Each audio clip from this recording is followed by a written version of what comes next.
ಮಾನ್ಯ ಮುಖ್ಯಮಂತ್ರಿ ಸಿದ್ದರಾಮಯ್ಯ ಸಾಹೇಬ್ರು ಮದುವೆಗಳ ನಿಮಿತ್ತ ನಿನ್ನೆ ಮೈಸೂರಿಗೆ ಬಂದಿದ್ರು. ಅವರು ಕೊಟ್ಟಿರುವಂತಹ ಮಾಧ್ಯಮ ಹೇಳಿಕೆಯನ್ನ, ಪತ್ರಿಕೆಗಳಲ್ಲಿ ವರದಿಯಾಗಿರುವಂತಹ ಅಂಶಗಳನ್ನ ನಾನು ಕೂಲಂಕಷವಾಗಿ ನೋಡಿದೆ. ಘಟನೆ ನಡೆದು 5-6 ದಿನ ಬಂತು. ಮುಖ್ಯಮಂತ್ರಿ ಅವರು ಒಂದು ಸಂದರ್ಭದಲ್ಲೂ ಕೂಡ, ಒಂದು ಕ್ಷಣಕ್ಕೂ ಕೂಡ ನೈತಿಕ ಹೊಣೆ ಹೊರುವಂತಹ ಮನಸ್ಥಿತಿಯನ್ನು ಅವ್ರು ತೋರ್ಲಿಲ್ಲ. 11 ಜನ ಅಮಾಯಕರು ಮಕ್ಕಳು ಸತ್ತೋಗಿದ್ದಾರೆ. ಒಂದು ಸಂದರ್ಭದಲ್ಲೂ ಕೂಡ ಅವರ ಕಣ್ಣಲ್ಲಿ 4 ಹನಿ ನೀರು ಬರಲಿಲ್ಲ.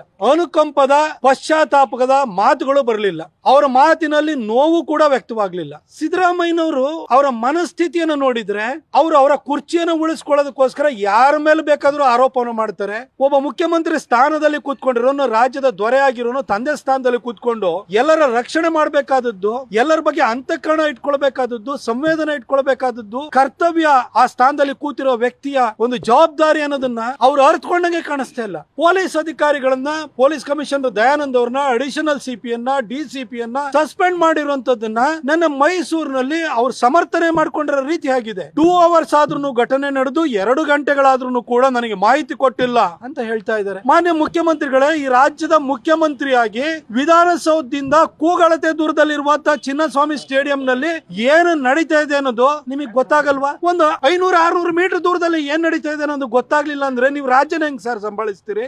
ಒಂದು ಕೂಗಿದ್ರೆ ಕೇಳಿಸುತ್ತೆ ಚಿನ್ನಸ್ವಾಮಿ ಸ್ಟೇಡಿಯಂ, ಅಲ್ಲಿ ನಡೀತಾ ಇರೋ ಘಟನೆ ನಿಮ್ಗೆ ಏನ್ ನಡೀತಾ ಇದೆ ಅನ್ನೋದು ನಿಮಗೆ ಗೊತ್ತಿಲ್ಲ ಅಂದ್ಮೇಲೆ ನಿಮ್ಮ ಪೊಲಿಟಿಕಲ್ ಅಡ್ವೈಸರ್ಸ್ ಎಲ್ಲಿದ್ದಾರೆ? ನಿಮ್ಮ ಸಂಸದೀಯ ಸಲಹೆಗಾರ ಎಲ್ಲಿದ್ದಾರೆ? ನಿಮ್ಮ ಮಾಧ್ಯಮ ಸಲಹೆಗಾರ ಎಲ್ಲಿದ್ರು? ಯಾರು ಟಿವಿನೂ ನೋಡ್ತಾ ಇರ್ಲಿಲ್ವಾ? ನಿಮ್ಮ ಇಂಟೆಲಿಜೆನ್ಸ್ ಹೆಡ್ ಎಲ್ಲಿದ್ರು? ದಯಾನಂದ್ ಅವರೇ ನಾನು ವರದಿ ಕೊಡ್ಬೇಕು ಅನ್ನೋದಕ್ಕೆ ನಿಮಗೆ ನಿಮ್ಮ ಮೊಮ್ಮಗನಿಗೆ ಫೋಟೋಗ್ರಾಫ್ ಆಟೋಗ್ರಾಫ್ ಕೊಡ್ಸೋದಕ್ಕೆ ಕೊಹ್ಲಿ ಹತ್ರ ಕರ್ಕೊಂಡು ಹೋಗೋದ್ರ ಬಗ್ಗೆ ನೀವು ಚಿಂತಿತರಾಗಿದ್ರಿ. ಏನ್ ನಡೀತಾ ಇದೆ ಅನ್ನೋದು ನಿಮಗೆ ಗೊತ್ತಿಲ್ಲ. ಅಲ್ಲ, ನೀವು ಪೊಲೀಸ್ ಅಧಿಕಾರಿ ಮೇಲೆ ನನಗೆ 2 ಗಂಟೆ ಆದ್ರೂ ಕೂಡ ಮಾಹಿತಿನ ಕೊಡ್ಲಿಲ್ಲ, ಆ ಕಾರಣಕ್ಕೋಸ್ಕರ ಸಸ್ಪೆಂಡ್ ಮಾಡಿದೀನಿ ಅಂತ ಹೇಳ್ತಿದ್ದೀರಲ್ಲ. ಹಾಗಾದ್ರೆ ಗೋವಿಂದರಾಜು ಅವರನ್ನ, ನಿಮ್ಮ ಸಂಸದೀಯ ಸಲಹೆಗಾರನ ಯಾಕ್ರಿ ಸಸ್ಪೆಂಡ್ ಮಾಡಿದ್ರಿ ಸಿದ್ದರಾಮಯ್ಯ ಸಾಹೇಬ್ರೆ? ನಿಮ್ಮ ಎಲ್ಲಾ ಯೋಗಕ್ಷೇಮಗಳನ್ನ ನೋಡ್ಕೊಳ್ಳುವಂತ ವ್ಯಕ್ತಿ ಈ ಗೋವಿಂದರಾಜ್ ಯಾಕೆ ಸಸ್ಪೆಂಡ್ ಮಾಡಿದ್ರಿ? ದಯವಿಟ್ಟು ಹೇಳಿ. ಆಯ್ತು, ಸತ್ಯವತಿ ಅವ್ರನ್ನ ಇನ್ನು ಯಾಕೆ ಇಟ್ಕೊಂಡಿದ್ರಿ ಅದನ್ನ ಹೇಳಿ. ಇವ್ರು ಉಳಿದವರಿಗೆ ಸಸ್ಪೆಂಡ್ ಬಳುವಳಿ, ನಿಮ್ಮ ಇಂಟೆಲಿಜೆನ್ಸ್ ಹೆಡ್ಗೆ ಬರೀ ವರ್ಗಾವಣೆ ಅಷ್ಟೇನೆ. ಯಾಕೆ ಸರ್ ನಿಮ್ಮ ವಿಧಾನಸೌಧದ ಡಿಸಿಪಿ ಕರಿಬಸವನಗೌಡ ನಮಗೆ ಕಾರ್ಯಕ್ರಮವನ್ನು ಮಾಡ್ಲಿಕ್ಕೆ ಸಾಧ್ಯ ಇಲ್ಲ, ಆದ್ರೂ ಅಂತಿಮವಾಗಿ ಸರ್ಕಾರ ಏನ್ ನಿರ್ಧಾರ ತಗೊಳುತ್ತೆ ಅದಕ್ಕೆ ನಾವು ಬದ್ಧರಾಗಿರ್ತೀವಿ. ಈ ರೀತಿ ಸಿಸಿಟಿವಿ ಕ್ಯಾಮೆರಾ ಹಾಕ್ಬೇಕು, ಅದು ಪಾರಂಪರಿಕ ಕಟ್ಟಡ, ಇಷ್ಟು ಬೇಗ ನಮಗೆ ಪ್ರೊಟೆಕ್ಷನ್ ಕೊಡಕ್ಕಾಗಲ್ಲ ಅಂತ ಹೇಳಿ ಡಿಸಿಪಿ ಹೇಳಾದ್ಮೇಲೂ ಕೂಡ ನಿಮ್ಮ ಡಿಪಿಆರ್ ನ ಮುಖ್ಯಸ್ಥೆ ಸತ್ಯವತಿಯವರು ಯಾಕಾಗಿ ಒತ್ತಡವನ್ನು ಹೇರಿದ್ರು ಸರ್? ಅವ್ರನ್ನ ಯಾಕೆ ಸರ್ ಇನ್ನು ಇಟ್ಕೊಂಡಿದ್ದೀರಿ? ಅವ್ರು ಮಾಧ್ಯಮ ಕೊಟ್ಟಿರೋ ಹೇಳಿಕೆ ನೋಡಿ. ವಿಧಾನಸೌಧದಲ್ಲಿ ಸರ್ಕಾರಿ ಕಾರ್ಯಕ್ರಮ, ನಾವು ಆಟಗಾರರು 4 ಗಂಟೆಗೆ ಇಲ್ಲಿ ಬರ್ತಾರೆ, ನಾವು ಅವರಿಗೆ ಇಲ್ಲಿ ಸನ್ಮಾನ ಮಾಡ್ತೀವಿ, ಮುಖ್ಯಮಂತ್ರಿಗಳು ಬರ್ತಾ ಇದ್ದಾರೆ, ಗವರ್ನರ್ ಬರುವಂತ ಸಾಧ್ಯತೆ ಇದೆ, ಹಾಗಾಗಿ ಸಾರ್ವಜನಿಕರು ಇಲ್ಲಿ ಬರಬೇಡಿ, ಚಿನ್ನಸ್ವಾಮಿ ಸ್ಟೇಡಿಯಂ ಹೋಗಿ ಅಂತಲ್ಲಿ ಕಳಿಸಿದವರು ಯಾರು ಸರ್? ಬಹಿರಂಗವಾಗಿ ಸತ್ಯವತಿ ಅವರು ಹೇಳಿಕೆ ಕೊಟ್ಟಿದಾರ ಇಲ್ವಾ? ಚಿನ್ನಸ್ವಾಮಿ ಸ್ಟೇಡಿಯಂ ಅಲ್ಲಿ ನಡೆಯುವಂತ ಕಾರ್ಯಕ್ರಮಕ್ಕೆ ನಿಮಗೆ ಜವಾಬ್ದಾರಿ ಇಲ್ಲ ಅಂತಂದ್ರೆ, ನಿಮಗೆ ಹೊಣೆಗಾರಿಕೆ ಇಲ್ಲ ಅಂತಂದ್ರೆ, ನಿಮ್ಮ ಡಿಪಿಆರ್ ನ ಮುಖ್ಯಸ್ಥೆ ಯಾಕಾಗಿ ಚಿನ್ನಸ್ವಾಮಿ ಸ್ಟೇಡಿಯಂ ಹೋಗಿ ಅಂತ ಹೇಳಿದ್ರು? ನಿಮ್ಮ ಡಿಪಿಆರ್ ನ ಮುಖ್ಯಸ್ಥೆ ವಿಧಾನಸೌಧ ಹತ್ರ ಬರಬೇಡಿ ಅಂತ ಸಾರ್ವಜನಿಕರಿಗೆ ಕರೆ ಕೊಡ್ತಾರೆ. ನೀವು ಬೆಳಗ್ಗೆ 8 ಗಂಟೆಗೆ ಟ್ವೀಟ್ ಮಾಡ್ಬಿಟ್ಟು ನಾವು ಸನ್ಮಾನ ಮಾಡ್ತಾ ಇದೀವಿ, ಅದರಲ್ಲಿ ನೀವೆಲ್ಲ ಭಾಗಿಯಾಗಿ ಅಂತ ನೀವು ಸಾರ್ವಜನಿಕರಿಗೆ ಕರೆ ಕೊಡ್ತಾ ಇದ್ದೀರಿ. ಏನ್ ಸರ್ ಸಿದ್ದರಾಮಯ್ಯನವರೇ, ಏನ್ ಆಡಳಿತದ ಲಂಗು ಲಗಾಮು ಯಾವ್ದು ನಿಯಂತ್ರಣ ನಿಮ್ಗಿಲ್ವಾ? ಅಲ್ಲ ಸರ್, ಪೊಲೀಸ್ ಡಿಪಾರ್ಟ್ಮೆಂಟ್ ಅನ್ನ ಟಾರ್ಗೆಟ್ ಮಾಡ್ಕೊಂಡಿದ್ರಿ ನೀವು. ನಾವು ಇದುವರೆಗೂ ನಿಮ್ಮನ್ನ ಒಬ್ಬ ಹಿಂದೂ ವಿರೋಧಿ, ಹಿಂದೂಗಳನ್ನ ಜಾತಿನ ಒಡೆದು ಬಿಟ್ಟು ಹಿಂದೂಗಳನ್ನ ಸರ್ವನಾಶ ಮಾಡಬೇಕು, ನೀವೊಬ್ಬ ಹಿಂದೂ ವಿರೋಧಿ ವ್ಯಕ್ತಿ ಅಂತ ಅನ್ಕೊಂಡಿದ್ದು. ನೀವು ಪೊಲೀಸ್ ವಿರೋಧಿ ಅಂತ ನಮಗೆ ಗೊತ್ತಿರಲಿಲ್ಲ ಸರ್. ಆದ್ರೆ ನೀವು ನಡ್ಕೊಳ್ತಾ ಇರೋ ರೀತಿ ನೋಡಿದ್ರೆ, ನಿಮಗೆ ಬೇಕಾದವ್ರನ್ನ ಪ್ರೊಟೆಕ್ಟ್ ಮಾಡ್ಕೊಳ್ತಾ ಇರೋದು, ಪೊಲೀಸನ್ನ ಟಾರ್ಗೆಟ್ ಮಾಡ್ತಾ ಇರೋದು, ನನಗೆ ಮಾಹಿತಿ ಕೊಡ್ಲಿಲ್ಲ 2 ಗಂಟೆ ಅಂತ ಹೇಳ್ಬಿಟ್ಟು ಕಮಿಷನರ್ ಮೇಲೆ ನೀವು ಗೂಬೆ ಕೂರಿಸ್ತಾ ಇರೋದು ನೋಡಿದ್ರೆ, ನೀವು ಇಡೀ ಪೊಲೀಸ್ ಇಲಾಖೆ ವಿರೋಧಿ ಅಂತ ಆಯ್ತಲ್ಲ ಸರ್. ಪೊಲೀಸರ ಮೇಲೆ ದೂರ್ತಾ ಇದ್ರಲ್ಲ ಸರ್. ನಿಮ್ಮ ಇಂಟೆಲಿಜೆನ್ಸ್ ಹೆಡ್ ಅನ್ನು ಕೊಡ್ಬೋದಿತ್ತಲ್ಲ ಸರ್ ನಿಮಗೆ ಮಾಹಿತಿನ? ನಿಮ್ಮಿಷ್ಟು ಜನ ಸಲಹೆಗಾರರು ಏನ್ ಮಾಡ್ತಾ ಇದ್ರು ಸರ್? ಎಲ್ಲರೂ ಅವ್ರವ್ರ ಮಕ್ಕಳನ್ನ ಕರ್ಕೊಂಡ್ಬಂದು, ಅವ್ರವ್ರ ಮನೆಯವ್ರನ್ನ ಕರ್ಕೊಂಡ್ಬಂದು ಫೋಟೋ ತೆಗೆಸ್ಕೊಳ್ಳೋದ್ರಲ್ಲಿ ಮಗ್ನರಾಗಿದ್ರಲ್ಲ ಸರ್. ನಿಮ್ ಚೀಫ್ ಸೆಕ್ರೆಟರಿ ಮಗಳು ಕರ್ಕೊಂಡ್ಬಂದಿದ್ರಲ್ಲ ಸರ್. ಹೊಣೆಗಾರಿಕೆ ಅವ್ರಿಗೆ ಬರಲ್ವ ಸರ್? ಹಾಗಾದ್ರೆ ಸರ್, ನೀವು ಒಬ್ಬ ರಾಜ್ಯದ ಮುಖ್ಯಮಂತ್ರಿಯಾಗಿ ವಿಧಾನಸೌಧದ ಎದುರುಗಡೆ ನಡೆಯುವಂತ ಕಾರ್ಯಕ್ರಮ ಮಾತ್ರ ನನ್ನ ಜವಾಬ್ದಾರಿ, ಚಿನ್ನಸ್ವಾಮಿ ಸ್ಟೇಡಿಯಂ ಅಲ್ಲಿ ನಡೆಯುವಂತ ಕಾರ್ಯಕ್ರಮದಲ್ಲಿ ಅದಕ್ಕೆ ನಾ ಹೊಣೆಗಾರನಲ್ಲ ಅಂತ ಹೇಳ್ತಿರಲ್ಲ. ಈ ರಾಜ್ಯನ ಹೆಂಗ್ ಆಳ್ತೀರಿ ಸರ್? ಹಾಗಾದ್ರೆ ನಿಮ್ ಮನೆ ಸುತ್ತಮುತ್ತ ನೀವಿರೋ ಜಾಗದ ಮಾತ್ರ ನೀವು ಹೊಣೆಗಾರರು. ಹುಬ್ಳಿಲೋ, ಮೈಸೂರಲ್ಲೋ, ಬೇರೆ ಕಡೆ ಮಂಗಳೂರಿನಲ್ಲೋ, ಬೆಳಗಾವಲ್ಲೋ ನಡೀತು ಅಂತಂದ್ರೆ, ಘಟನೆ ನಡೀತು ಅಂತಂದ್ರೆ ಅದಕ್ಕೆ ನೀವು ಹೊಣೆಗಾರರಲ್ವಾ? ಏನ್ ಸರ್ ಮಾತಾಡ್ತಿದ್ರಿ? ಒಂದು ರಾಜ್ಯದ ಗುರುತರ ಜವಾಬ್ದಾರಿನ ಹೊತ್ಕೊಂಡು ಆ ಸ್ಥಾನದಲ್ಲಿ ಕೂತ್ಕೊಂಡಿರುವಂತವ್ರು ಇಂತ ಬೇಜವಾಬ್ದಾರಿ ಹೇಳಿಕೆ ಕೊಡ್ತಾ ಇದ್ದೀರಿ. ಇಡೀ ದೇಶದ ಮುಂದೆ ನೀವು ಕೊಡ್ತಾ ಇರುವಂತ ಹೇಳಿಕೆ ಕರ್ನಾಟಕ ಅವಮಾನ ಆಗ್ತಾ ಇದೆ. ನಮ್ ಇಡೀ ಪೊಲೀಸ್ ಇಲಾಖೆ, ಮೋಸ್ಟ್ ಎಫಿಷಿಯಂಟ್ ಪೊಲೀಸ್ ಇಲಾಖೆ ನಮ್ದು, ಅವ್ರನ್ನ ಅವಮಾನ ಮಾಡ್ತಾ ಇದ್ದೀರಿ. ಅವ್ರನ್ನ ಅನ್ಫಿಟ್ ಅಂತ ಹೇಳ್ತಾ ಇದೀರಿ ನೀವು.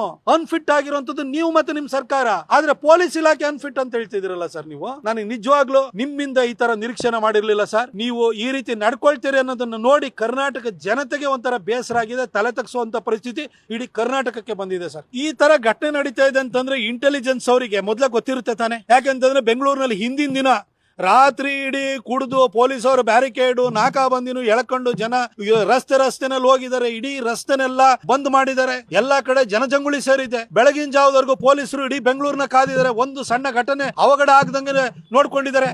ಅಲ್ಲ, ಬೀದಿ ನಾಯಿನ ಹೊತ್ಕೊಂಡು ಕುಣಿತಾ ಇದಾರ್ರಿ ಇದು ಎಣ್ಣೆ ಅಮಲಲ್ಲಿ.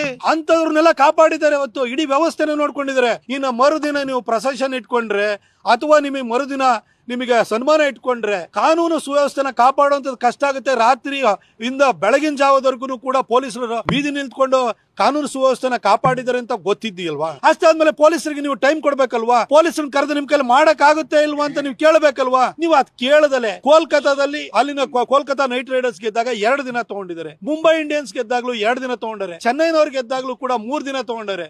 ವರ್ಲ್ಡ್ ಕಪ್ ನಾವು T20 ವರ್ಲ್ಡ್ ಕಪ್ ಗೆದ್ದಾಗ ಕಳೆದ ವರ್ಷ ಅಷ್ಟೇ 5 ದಿನದ ನಂತರ ಪ್ರೊಸೆಷನ್ ಇಟ್ಕೊಂಡಿದ್ವಿ. ನೀವ್ ಯಾಕ್ರಿ ಮರುದಿನನೇ ಆ ಪ್ಲೇಯರ್ಸ್ ಅವರು ರಾತ್ರಿ ಸರಿಯಾಗಿ ಮಲಗು ಇರಲ್ಲ.